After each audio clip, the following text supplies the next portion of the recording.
point. 74-59. সোনার বাংলা আরো একটি পয়েন্ট না, এই পয়েন্টটি সোনার বাংলা দলের। 60-60, 74 বারাপোষা।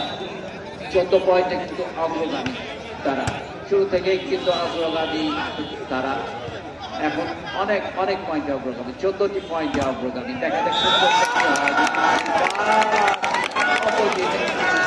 ছিলেন,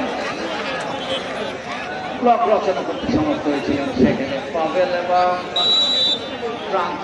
75-60 সোনার বাংলা। আর একটি সুযোগ না, সেখানে ভুল বুঝাবুঝি হরষিত বিশ্বাস এবং প্রান্তর মধ্যে, তারই কারণে পয়েন্ট।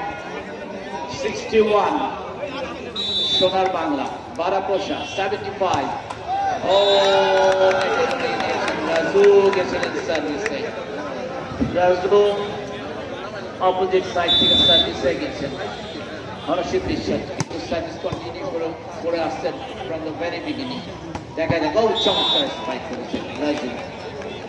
Point 62-76 বারাপোষা।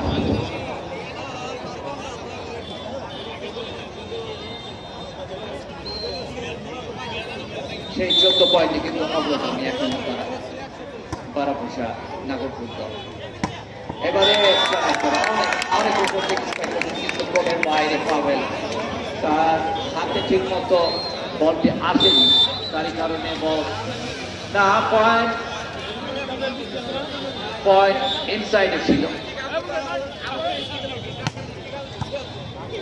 Point 77-62,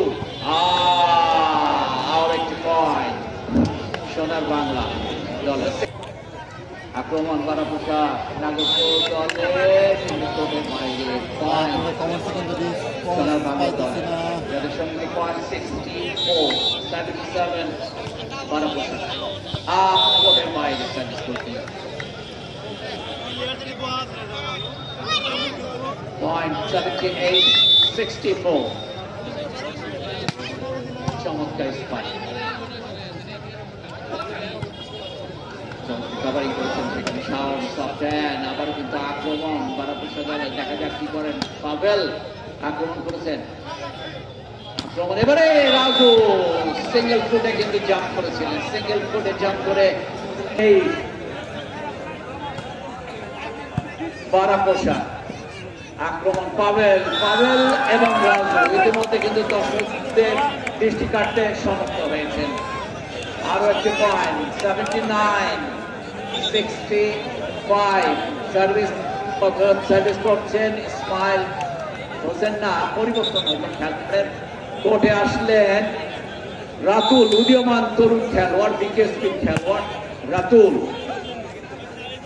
দেখা যাক কেমন করেন রাতুল এই প্রাঙ্গনে। অনুর্ধ 20 দলের নিয়মিত খেলোয়াড় রাতুল, জার্সি নাম্বার 2 বারাপোষা নাগরপুর দলের।